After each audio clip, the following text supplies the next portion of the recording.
Hello friends, welcome back to my channel Ritu Nani vlogs. ఎలా ఉన్నారు? అందరూ బాగున్నారా? నేను చాలా బాగున్నాను. మీరు కూడా చాలా చాలా బాగున్నారు అనుకుంటున్నాను. ఈ రోజు వీడియో వచ్చి కేరళ ట్రిప్లో లాస్ట్ డే అంటే డే 6 వ్లాగ్ అనమాట. సో డే 5 నైట్ మేము కొచ్చిలో స్టార్ట్ అయ్యి బెంగళూరుకి అయితే రీచ్ అయ్యాము డే 6 మార్నింగ్కి. ఇది బెంగళూరులో మేము దిగిన బస్ స్టాప్ అనమాట. సో ఇక్కడ మమ్మల్ని పికప్ చేసుకోబోయే క్యాబ్ కోసం వెయిట్ చేస్తున్నాము. ఈరోజు మనం కవర్ చేసే ప్లేసెస్ ఏంటంటే చిక్బల్లాపూర్లో రంగనాథ స్వామి టెంపుల్ ఉంది. సో ఆ టెంపుల్ చూసుకున్న తర్వాత ఈషా ఫౌండేషన్ ఆదియోగి స్టాట్యూ దగ్గరికి వెళ్ళాలి అనేది ఈరోజు ప్లాన్.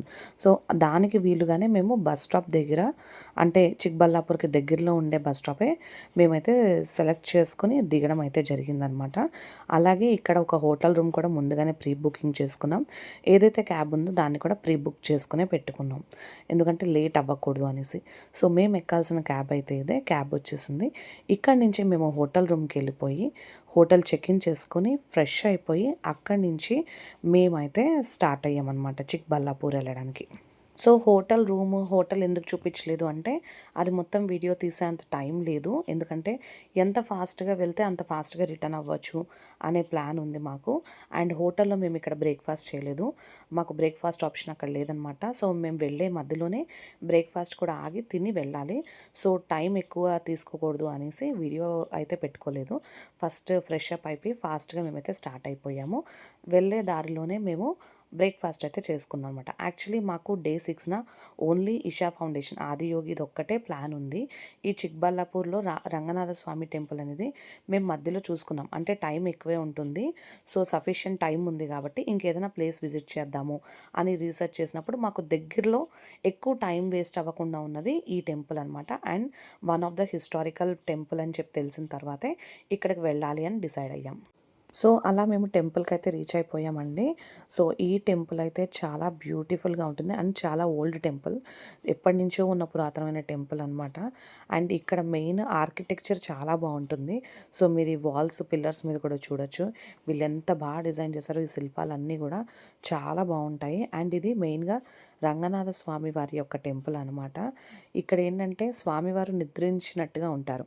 అంటే పవలింపు సేవలో ఉన్న పోస్చర్ ఉంటుంది రంగనాథ స్వామి వారిది. టెంపుల్లో అస్సలు క్రౌడ్ లేదు, చాలా ప్రశాంతంగా ఉంది. అండ్ మేము వెళ్ళిన రోజైతే అక్కడ ఎవరో కానీ పూజ చేసుకుంటున్నారు. ఒకరేమో రిసెప్షన్ ఎంగేజ్మెంట్ ఏదో జరుగుతుంది టెంపుల్లోనే. బయట అయితే చాలా పీస్ఫుల్గా ఉంది, అస్సలు డిస్టర్బెన్స్ అనేది లేదు.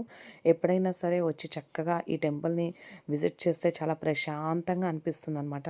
ఎక్కువ క్రౌడ్ ఉండకపోవడంతో అసలు స్వామివారిని కూడా ఎంతసేపు కావాలంటే అంతసేపు దర్శించుకోవచ్చు అన్నట్టుగా ఉంది.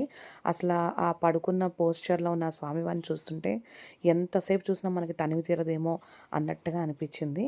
ఇంకోటి కూడా చెప్పారు, ఇక్కడ టెంపుల్లో చుట్టూ మనం వెళ్ళినప్పుడు ఒక చిన్న హోల్ లాగా ఉంటుంది. ఆ హోల్లో నుంచి మకర సంక్రాంతి రోజు బయట నుంచి డైరెక్ట్గా సూర్యుడి కిరణాలు ఇక్కడున్న స్వామివారి మీద పడతాయంట.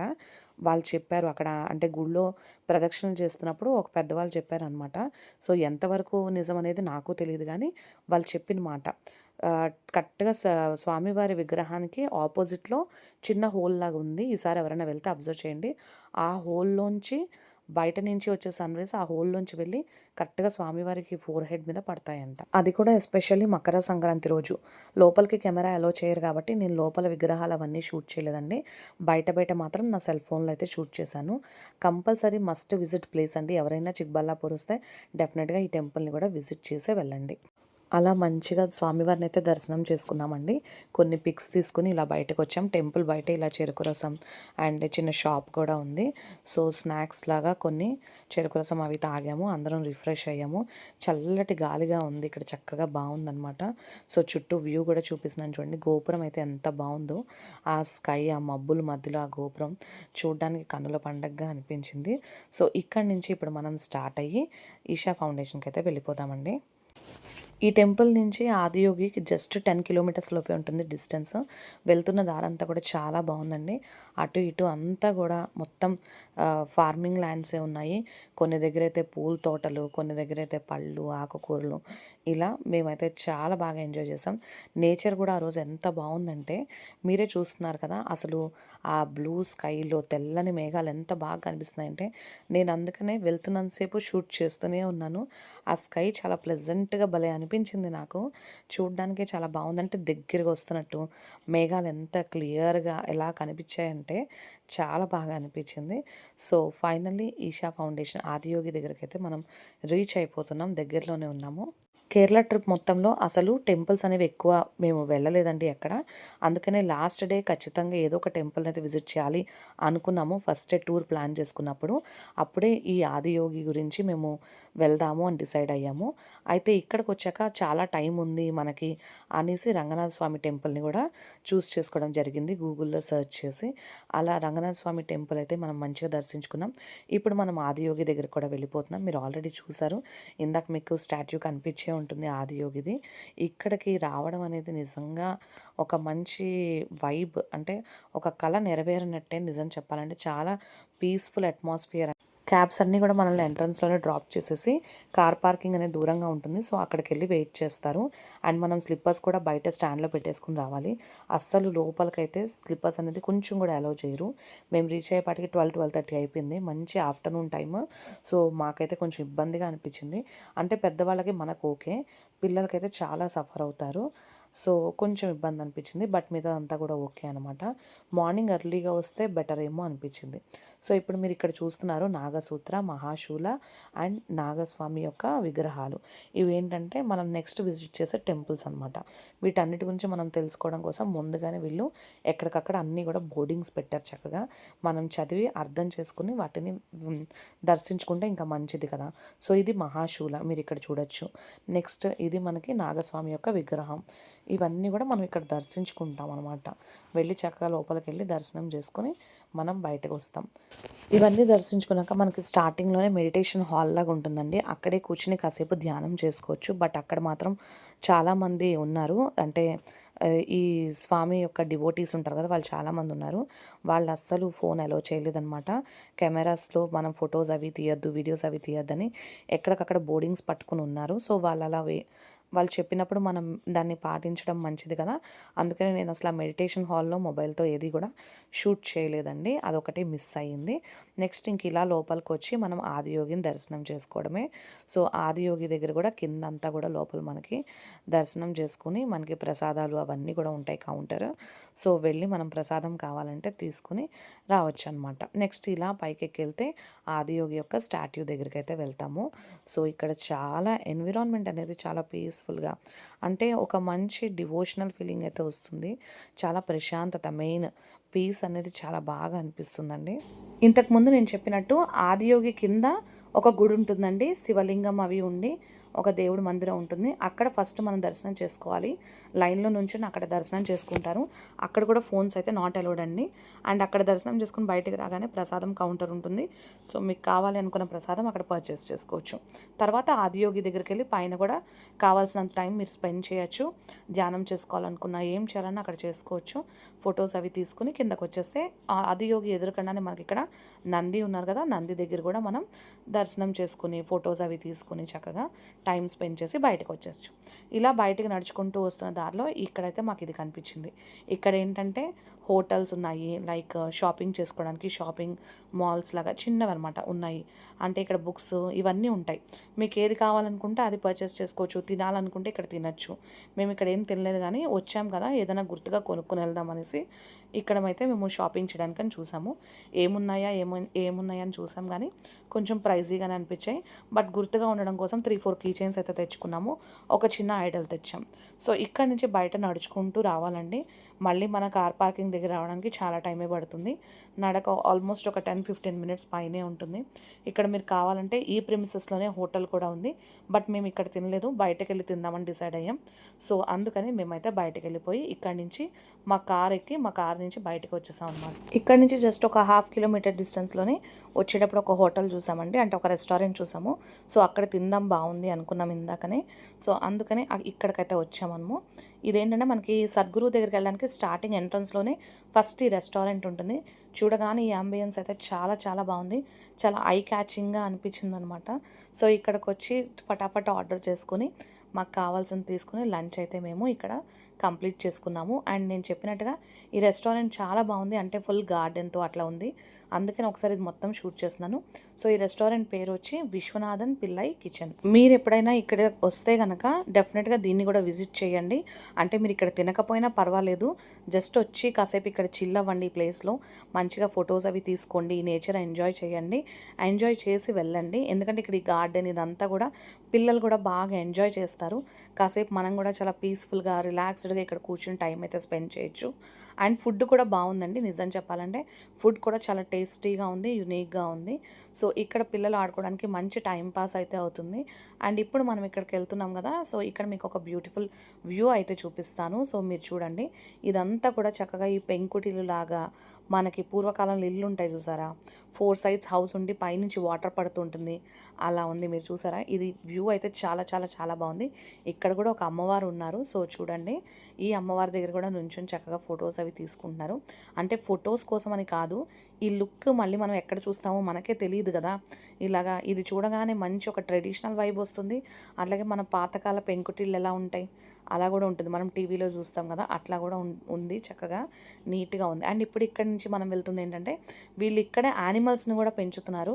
సో యానిమల్స్ పిల్లలకి చూపిద్దామని చెప్పి తీసుకెళ్తున్నాను అనమాట. యానిమల్స్ అంటే ఎక్కువేం లేవండి, చిన్న చిన్నవే, క్యామెల్, ఆస్ట్రిచ్ ఉన్నాయి. అండ్ అక్కడ మేము చూసినప్పుడైతే డక్స్ అవి కూడా కనిపించాయి. మరి ఇప్పుడు ఉన్నాయో లేదో తెలియదు, కానీ మేము చూసినప్పుడైతే కనిపించాయి. ఇగో ఆస్ట్రిచ్ చూసారు కదా, ఆస్ట్రిచ్, క్యామెల్ ఇవన్నీ కూడా ఉన్నాయన్నమాట. సో ఇక అక్కడి నుంచి మేము స్టార్ట్ అయిపోయి మా హోటల్కి అయితే వచ్చేసాము. యాక్చువల్లీ మీకు మార్నింగ్ చెప్పాను కదా, నేను హోటల్ రూమ్ టూర్ అనేది ఈవినింగ్ చేస్తాను అని, బట్ నేను రూమ్ టూర్ అయితే చేయలేకపోయానండి, ఎందుకంటే టైం సరిపోలేదు. మేము అక్కడి నుంచి హోటల్కి వచ్చేవాడికే 4:30 అయిపోయింది. నెక్స్ట్ ఇప్పుడు లగేజ్ అంతా మంచిగా ప్యాక్ చేసేసుకుని గబగబా అయితే స్టార్ట్ అయిపోవాలి, ఎందుకంటే ఫ్లైట్ టైం అయిపోతుంది ఫస్ట్. సో అందుకని ఇంకా రూమ్ టూర్ ఇట్లాంటివి నేనేం పెట్టుకోలేదన్నమాట. ఫాస్ట్గా రూమ్కి వెళ్ళిపోయాం. అంటే ఆల్మోస్ట్ అన్ని సర్దే ఉన్నాయి, బట్ ఇంకొంచెం ఫైనల్ ప్యాక్ చేసేసాం. హలో గాయస్, ఇక్కడతో మన ట్రిప్ అయితే ఎండ్ అయిపోయింది అనమాట. సో ఈరోజు ఈవినింగ్ 5:20 అవుతుంది, సండే 5:15, 5:20 అవుతుంది. మేమైతే రూమ్ చెక్అవుట్ చేసేసి ఇప్పుడు బెంగళూరు ఎయిర్పోర్ట్కి అయితే వెళ్ళి అక్కడ నుంచి 7:50కి మన ఫ్లైట్ అయితే ఉంది హైదరాబాద్కి. సో అది ఆ ప్రొసీజర్ అంతా కూడా కంప్లీట్ చేసుకుని ఫ్లైట్ ఎక్కి మేము హైదరాబాద్ అయితే వెళ్ళిపోతున్నాం అనమాట. సో ఇక్కడతో మన ట్రిప్ మొత్తం కూడా కంప్లీట్ అయిపోయింది. డీటెయిల్గా మీకు అన్నీ కూడా వ్లాగ్స్లో వస్తాయి. సో కంపల్సరీ వీడియోస్ మిస్ అవ్వకుండా చూస్తూ ఉండండి. Okay, so bye. అలా ప్యాకింగ్ చేసుకుని హోటల్ నుంచి స్టార్ట్ అయ్యి ఒక గ్రూప్ ఫోటో తీసుకున్నాం. ఫైనల్ ఫోటో అనమాట ఇది, ఒక మెమరీ కోసం. అండ్ అయిపోయింది వీడియో అని ఎవరైతే స్కిప్ చేసేద్దండి, ఎందుకంటే ఎయిర్పోర్ట్లో ఒక బ్యాడ్ ఎక్స్పీరియన్స్ జరిగింది, అది మీతో షేర్ చేసుకుంటాను. ఎవరైతే ఫస్ట్ టైం ఫ్లైట్ ఎక్కుతున్నారో వాళ్ళకైతే హెల్ప్ అవుతుంది డెఫినెట్గా. ఎయిర్పోర్ట్కి వెళ్ళే దారిలో మధ్యలో ఒక 5 మినిట్స్ మాత్రం టీ బ్రేక్ తీసుకున్నామండి. సో టీ తాగి మళ్ళీ యాజ్ యూజువల్గా స్టార్ట్ అయిపోయి మళ్ళీ ఎయిర్పోర్ట్కి అయితే వెళ్ళాము. ఎయిర్పోర్ట్కి టైంకే వెళ్ళాము, ప్రతి దగ్గర కూడా ఆన్ టైమే ఉన్నాము, ఎక్కడా లేట్ అవ్వలేదు. మేము అనుకున్న టైంకే రీచ్ అయిపోయాము. అలాగే లగేజ్ అవి దింపుకొని మేమైతే వెళ్ళాము. ఆధార్ కార్డ్స్ అవి ఇవి చెక్ చేస్తారు కదా, సో చెక్ చేసి మమ్మల్ని లోపల పంపించారు. అక్కడ ఎక్కడా కూడా లేట్ అవ్వలేదు. అండ్ ఇంకొక మంచి విషయం ఏంటంటే, లగేజ్ బ్యాగ్స్ చెక్ చేసుకోవడం ఉంటుంది కదా, సో అది కూడా స్మూత్గా జరిగిపోయింది. ఓన్లీ థింగ్ ఎక్కడ ప్రాబ్లం అయ్యిందంటే, మనతో పాటు క్యారీ చేసే బ్యాగ్ ఉంటుంది కదా, లైక్ ల్యాప్టాప్ బ్యాగ్, అక్కడ ప్రాబ్లం అయ్యిందనమాట. సో ఏం జరిగింది అంటే, ఇదంతా కంప్లీట్ అయిపోయింది, లోపలికి వెళ్ళాము, ల్యాప్టాప్ బ్యాగ్ చెక్ చేయించుకుంటున్నాము. సో మనవన్నీ కూడా తీసి పక్కన పెట్టమంటారు కదా, లైక్ ఛార్జర్స్, మొబైల్స్, బ్యాగ్లో ఉన్న ఐటమ్స్ అవన్నీ కూడా తీసి పెట్టమన్నారు కదా. మేము కెమెరా కూడా తీసుకెళ్ళాం కాబట్టి కెమెరాని కూడా పక్కన పెట్టాము, అన్నీ తీసాము. బట్ మేము చేసిన మిస్టేక్ ఏంటంటే, కేరళలో ఆయుర్వేదం ప్రొడక్ట్స్ కొన్ని కొన్నామండి, అందులో స్పైసెస్ ఇవి కూడా ఉన్నాయి. వాటితో పాటు ఒక హెయిర్ ఆయిల్ కొన్నాను నేను. ఆ హెయిర్ ఆయిలే తెచ్చింది ప్రాబ్లం అనమాట ఇక్కడ. యాక్చువల్లీ సాంబార్ పౌడర్ ఒకటి తీసుకున్నాను నేను, ఆ పౌడర్ పక్కన పడేశారు, ఎలో చేయమన్నారు. ఓకే ఫైన్, అది జస్ట్ 400, 500 ఉంది, సరే ఓకే పోయిందిలే అని చెప్పి అనుకున్నాను. హెయిర్ ఆయిల్ కూడా తీసుకెళ్ళకూడదు అని చెప్పారనమాట. Hair oil worth 2000 rupees. నాకు అది వదిలేయాలి అని అనిపించలేదు, ఎందుకంటే ఆల్రెడీ సాంబార్ పౌడర్ వదిలేసాను, అక్కడ 500 పోయింది. మళ్ళీ హెయిర్ ఆయిల్ కూడా వదిలేయాలి అంటే 2500 వర్త్, ఎందుకు నేను వేస్ట్గా కొని వాళ్ళకి వదిలేయాలి అన్న ఫీలింగ్ వచ్చింది. చాలా రిక్వెస్ట్ చేసాము అక్కడ ఉన్న పోలీస్ వాళ్ళని, అస్సలు పర్మిషన్ ఇవ్వలేదు. అంటే ఆయిల్స్ అనేవి మనం ఎలో చేయరంట, నాకు తెలియదు ఆ విషయం. యాక్చువల్లీ మా ఫ్రెండ్స్ ఉన్నారు కదా, వాళ్ళు కూడా తీసుకున్నారు. వాళ్ళు ఏం చేశారంటే లగేజ్ బ్యాగ్లో పెట్టేశారు. సో అది లగేజ్ బ్యాగ్లో మరి చెక్ చేశారు, అది బాగానే వెళ్ళిపోయింది వాళ్ళది. మేమేం చేసాం, చెక్ చేస్తారు కదా, మళ్ళీ లగేజ్ మన దగ్గర ఉండదు, ఒకవేళ అక్కడ ఆపేస్తే ప్రాబ్లం అవుతుంది అనే ఉద్దేశంతో నేను ల్యాప్టాప్ బ్యాగ్లో క్యారీ చేశాను. అదే నేను చేసిన పెద్ద మిస్టేక్ అనమాట. సో ఇంకా పోలీస్ ఏమన్నారంటే, మీకు ఎవరైతే ఇది ప్రిస్క్రైబ్ చేశారో ఆ ప్రిస్క్రిప్షన్ చూపిస్తే నేను పర్మిషన్ ఇస్తాను అన్నారు. ఇందులో కూడా ఒక గుడ్ థింగ్ ఏంటంటే, మేము ఆయుర్వేదం షాప్లో ఎక్కడైతే పర్చేస్ చేసామో ఆయన నెంబర్ తెచ్చుకున్నాం. ఎందుకంటే ఫ్యూచర్లో ఏమైనా ప్రొడక్ట్స్ కొనుక్కోవాలి అనుకుంటే అతను ఏమన్నారంటే, మీరు హైదరాబాద్ వెళ్ళినా కూడా మేము ప్రొడక్ట్స్ కావాలంటే మేము కొరియర్ చేస్తామన్నారు. అందుకని ఆయన నెంబర్ తెచ్చుకున్నాం. సో వెంటనే మా హస్బెండ్ ఆయనకి కాల్ చేశారు. ఆయన కాల్ చేసి నాకు ప్రిస్క్రిప్షన్ కావాలి డాక్టర్ ఇచ్చినట్టుగా, అది ఉంటేనే ఇక్కడ తీసి ఇస్తారంట అంటే ఆయన వెంటనే ఇమ్మీడియట్గా ఒక ప్రిస్క్రిప్షన్ లాగా రాయిపించి పంపించారు. అది చూపించాక ఫైనల్లీ ఆల్మోస్ట్ ఒక హాఫ్ అన్ అవర్ టైం పట్టేసింది అక్కడే. నాకు ఇక్కడ ఫ్లైట్ వెళ్ళిపోతుందేమో అని ఒక టెన్షన్, అటు ఆయిల్ వదలాలనిపించింది. అంటే మీరు అనుకోవచ్చు 2000 కదా ఆయిల్కి ఎందుకు అంత అని, బట్ ఏమో ఆల్రెడీ 500 నేను లాస్ అయ్యాను. ఆ పౌడర్ వదిలేశారు, ఇంకా ఇది కూడా 2000 పెట్టి వదిలేయాలంటే నాకు ఎందుకో మనసు ఒప్పలేదనమాట. సో ట్రై చేద్దాము అన్న ఒక ఉద్దేశంతో సో ట్రై చేస్తే ఫైనలీ ఆ ప్రిస్క్రిప్షన్ ఆయన వాట్సాప్ చేయడం, అది చూపించగానే వెంటనే వీళ్ళు కూడా ఓకే అనేసి ఆయిల్ అయితే ఇచ్చేసారనమాట. సో ఎవరైతే ఆయిల్స్ ఇలాంటివి క్యారీ చేస్తారో అస్సలు క్యారీ చేయకండి, వాళ్ళకి చాలా స్ట్రిక్ట్గా అయితే రూల్స్ ఉంటాయి, అస్సలు క్యారీ చేయొద్దు. సో ఇదనమాట నాకు జరిగిన బ్యాడ్ ఎక్స్పీరియన్స్. ఇంకా అక్కడి నుంచి మేము ఇంకా ఫాస్ట్గా ఫ్లైట్ దగ్గర నడుచుకుంటూ వచ్చాము. సో ఇది ఈవినింగ్ ఫ్లైట్, అంటే 7:50కి మా ఫ్లైట్ కాబట్టి చక్కగా హన్షిత్ అయితే మంచిగా ఎంజాయ్ చేశాడు. కేరళ వచ్చేటప్పుడు నైట్ ఫ్లైట్ వల్ల అసలు ఏం కనపడలేదు, అయినా వాడు పడుకునిపోయాడు. బట్ ఈ ఫ్లైట్లో మాత్రం మంచిగా ఎంజాయ్ చేశాడు. తనకి చక్కగా విండో సీట్ ఇచ్చేసాం, హ్యాపీగా ఎంజాయ్ చేశాడు. సో అలా మొత్తానికి ఆ ఒక బ్యాడ్ ఎక్స్పీరియన్స్ తప్పించి మిగతా అంతా కూడా స్మూత్గానే జరిగిపోయింది. మీరే చూడండి మిర్రర్కి ఎలా అతుక్కుపోయి కూర్చున్నాడో, ఇంకా డైరెక్షన్ అంతా అటే కూర్చున్నాడు. కూర్చుని మొత్తం మంచిగా ఆ పైనుంచి కనిపిస్తున్న ఆ లైటింగ్స్ ఇవన్నీ అబ్జర్వ్ చేస్తూ ఎండింగ్ వరకు కూడా మెలుకునే ఉన్నాడు ఫ్లైట్లో. అలా మా కేరళ ట్రిప్ మొత్తం చాలా హ్యాపీగా స్మూత్గా సక్సెస్ఫుల్గా అయితే కంప్లీట్ అయిందండి. అలాగే నేను కూడా వీడియోస్ని సక్సెస్ఫుల్గా ఇన్ని రోజులకైతే అప్లోడ్ చేశాను. ఇదంతా కూడా మీ వల్లే. సో నేను వీడియోస్ అప్లోడ్ చేయాలి అని అనుకున్నాను ఖచ్చితంగా. సో అప్లోడ్ చేశాను, కొంచెం లేట్ అయినా కూడా. అండ్ ఇంకొక డ్రీమ్ కూడా ఫుల్ఫిల్ అయింది. అదేంటంటే మా ఫ్లైట్ని రన్వే మధ్యలో ఆపారు. సో మమ్మల్ని పికప్ చేసుకోవడానికి ఇక్కడ బస్ కూడా వచ్చింది. యూజువల్లీ నేను టీవీలో చూడడమే కానీ ఎప్పుడు ఎయిర్పోర్ట్లో బస్ ఎక్కలేదు. సో అది కూడా కంప్లీట్ అయ్యింది. ఇక్కడ మమ్మల్ని బస్ వచ్చి పికప్ చేసుకుని మళ్ళీ స్టార్టింగ్లో డ్రాప్ చేసిందనమాట. అక్కడ మేము లగేజ్ పికప్ చేసుకుని నెక్స్ట్ క్యాబ్ బుక్ చేసుకుని ఇంటికైతే వెళ్ళిపోయాం. సో హోప్ మీకు నా వీడియోస్ అన్నీ నచ్చాయి అనుకుంటున్నాను. ముందు ముందు మరిన్ని మంచి మంచి videos and life changing decisions కానీ లైఫ్లో బిగ్ అప్డేట్స్ కూడా వస్తున్నాయి. సో వీడియోస్ని మిస్ అవ్వకుండా చూడండి. వీడియో నచ్చితే కనుక please subscribe our channel. Thank you.